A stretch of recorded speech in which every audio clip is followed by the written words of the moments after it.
Barakatha Yahweh, Barakatha Yahweh Shai, Kal Halayim La Yahweh, Bahashem Yahweh Shai, Bahashem Rakakwadash. Double honors to the apostles and elders of Great Millstone, everywhere. Peace, blessing, and salutations to the Akim that are pushing his word throughout the four corners of the earth in all truth and sincerity. All right, Lord willing, this reaches the ears of the hopeful elect. All right, so I'm not quite sure what I'm going to entitle this lesson. It's going to be more of a, like a spiritual rant, but I really would just want to go into the topic of, just praying, man. Okay. The odds are stacked up against us here in Babylon, man. We got our greatest enemy at hand, working against us. Okay. Not only that, but through the brainwashing that they've sent out, they put out in the world, they even got our own people acting like them. Okay. The odds are stacked up against us, man, when it comes to being in this world now. This place was never meant for us, man. That's why, it talks about, Micah 2:10, arise and depart, for this is not our rest. We're not here to be comfortable, man. We're not here. This is just a temporary dwelling place for us. You see, we're here for a short time, and the Lord brought us back, to be witnesses of this current time that we're living in.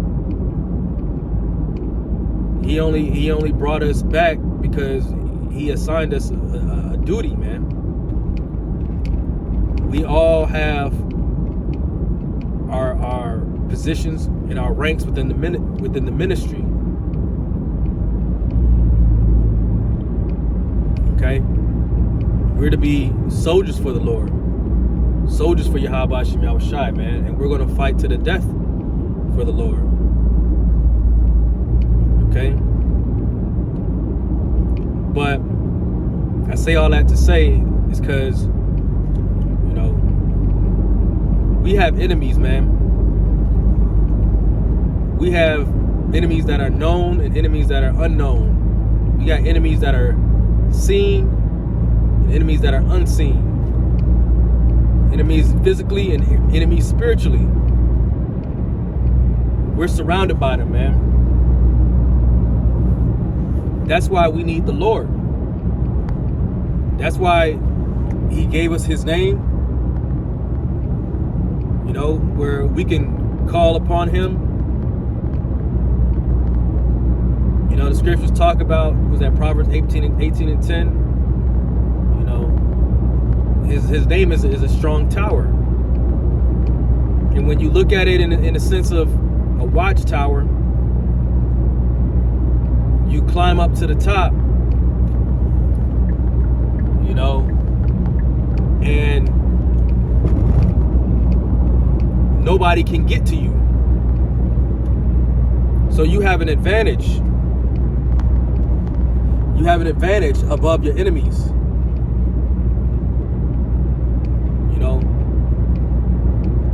Most battles, small battles, talking about, the art of war and things of that nature, you want to get a vantage point over your enemies. You don't want to be at a low position. You want to be at a high position. That way you can see down below and see your enemies from a high distance or from a high elevation. You have that advantage.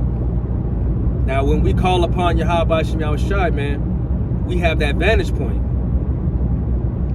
And we look down upon our enemies and we see them coming. And we see them surrounding us. We see them pursuing us. But because we have the name, because we have the Lord on our side, they can try any and everything to get to us, but it's not going to happen. We have such an advantage over our enemies and over the people of this world who come up against us, who put us through hell, who make our lives miserable. We have the Lord, and He's given us an advantage over the world, man. It's us against the world. And it's a beautiful thing to know that the Lord of the God of the universe, the power Himself who chose us to be a people, His people. And that's wonderful, man. Let me before I I'm kind of just talking, but I want to bring that out real quick. And I think it's 2 Samuel 7. Slaki, I'm trying to multitask.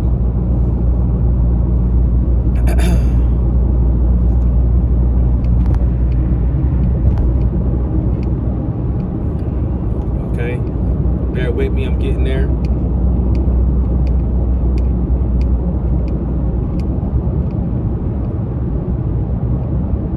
Okay, this is it. 2 Samuel chapter 7 and verse 18, and I'm gonna read a little bit, but I'll get to the point. It says 2 Samuel 7 and 18. Then went King David in and sat before Yahweh, and he said, "Who am I, O Lord power? And what is my house that thou hast brought me hitherto? And this was yet a small thing in thy sight, O Lord power. But thou hast spoken also of thy servant's house for a great while to come. And is this the manner of man, O Lord power?" Right? Because the Lord had made it to where he came unto what was his name? Nathan in a vision, and pretty much told him that King David needs to build him a house, a temple or a home for a house for the Lord. Okay, so this is King David speaking with the Lord. Verse 20, and what can David say more unto thee? For thou, Lord power, knowest thy servant. For thy word's sake, and according to thine own heart, hast thou done all these great things to thy servant, know them. Wherefore thou art great, O Lord power, for there is none like thee, neither is there any power beside thee, according to all that we have heard with our ears. And here's the point, and what one nation in earth is like thy people? Salakia, I'm trying to drive, but it says, and what one nation in the earth is like thy people, even like Israel, whom the Most High went to redeem for a people to himself, and to make him a name, and to do for you great things and terrible for thy land before thy people, which thou redeemest to thee from Egypt, from the nations and their gods. But thou hast confirmed to thyself thy people Israel to be a people unto thee forever, and thou, Lord, art become their power. You see, the Lord chose us, man. He chose us, above all other nations. And to know that, man, that's beautiful, man. But going back to the point, we have the Lord on our side, and he's guiding us, and he's going to guide us, and he's going to protect us from our enemies. But in doing so, man, we got to stay prayed up, man. We should be calling upon the name of the Lord daily. The words have power, man. Names have power. You know, the elder brother Kazak from GMS Mississippi, he had mentioned, you know, names have power, because, you know, when people call upon Cesare Borgia, whatever you want to call him, whatever his name, you know, that they put in these churches, man, people calling upon him, and what it does, it attracts demons, man. When you call upon that name, man, it attracts literal demons to the point where it'll bug you out. You say it enough times, man, you're gonna attract demons, man. He had mentioned the movie Candyman back in the day, man, back in the early mid 90s. I used to be terrified of that movie.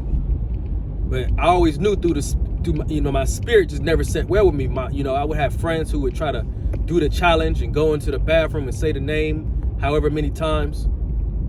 But I could never bring myself to do it, because my spirit was not messing with it, man.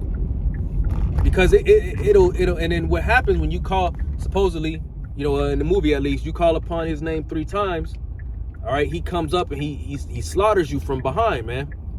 You know, same as, you know, Bloody Mary and all those other names. So, man, these names literally have a power to provoke, demons, man, and they'll hop on you. Okay, and that's on the left-hand side, but on the right-hand side, man, there's only one name. There's only one righteous name that can literally bring healing and bring comfort, man, bring protection, bring a hedge of protection upon you, and that's the name of Yahweh Ba'ashim Yahweh Shai. And that's he gave us that, man. He gave us that blessing. He gave us his name.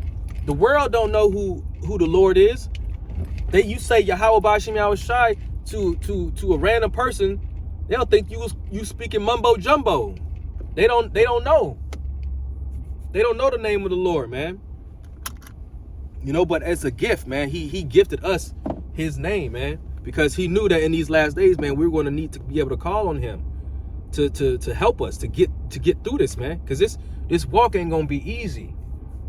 You know, got people coming up against you, you know, slandering you, talking about you, doing whatever XYZ, man. You know, and it's wickedness, man. But that's why it's so important to pray, man. The scriptures talk about pray without ceasing. It's the book of Psalm chapter 55.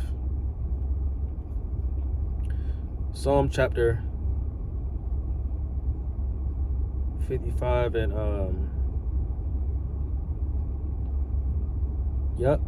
Psalm 55 and 16. As for me, I will call upon the Most High, and Yahweh shall save me. You see, you call upon the name of the Lord, man, he's going to save you. No matter what you may be experiencing, what you may be going through, the Lord, he hears you, man. He hears you, and he's going to find a way. He's gonna have a way for you to get you to maneuver out of certain situations, man.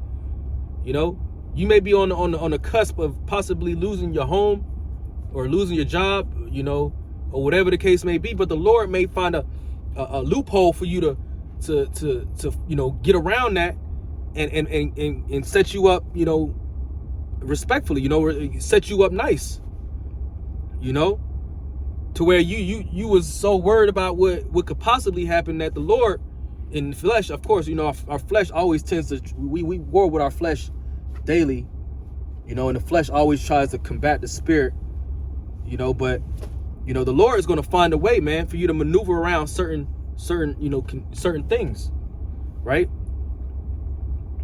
Verse 17, evening and morning and at noon will I pray and cry aloud, and he shall hear my voice. You see, you just call upon his name, man, and at a minimum 3 times a day, man.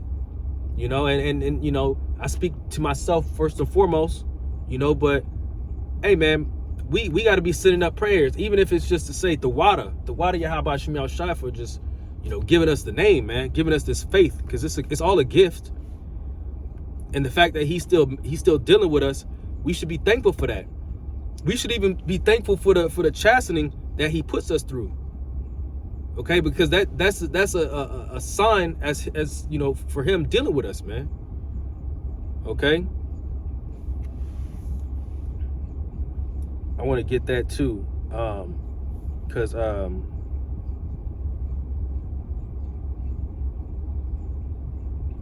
this is 2 Samuel.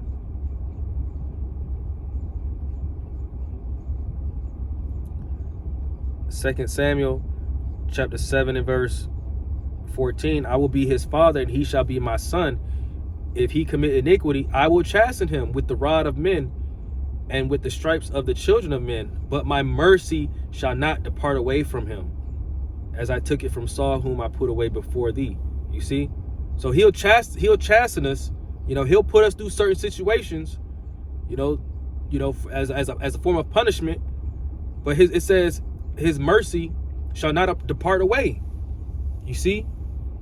So don't take it as the Lord, doing this in a way as like he's just gotten rid of you forever, man. He's doing this because he's our father, man. And he's chastening us because he loves us. You see? What happened with Daniel, man? I'm gonna get that. Daniel 6 and I think it's 10. Yep. Daniel 6 and 10. Now when Daniel knew that the writing was signed, and he went into his house, and his windows being open in his chambers toward Jerusalem, he kneeled upon his knees 3 times a day and prayed and gave thanks before his power, as he did aforetime. You see, because this is when, they conspired against Daniel and tried, pretty much, if they were to be caught praying to the Lord, okay, then they pretty much be cast out, or put to death or whatever. But what did he still do? He still did it, man. He still prayed. Why? Because the power of the Lord is far more superior and powerful than the ways of man. Okay. And the Lord may put the spirit on certain men to persecute you, ultimately to test your faith, but to show you that he still exists, man. Because he could easily get you out of there. It's a light thing for him to get you out of certain situations. I stated once before, man. But man, brothers, hey, we got to stay prayed up, man. It's important to stay prayed up.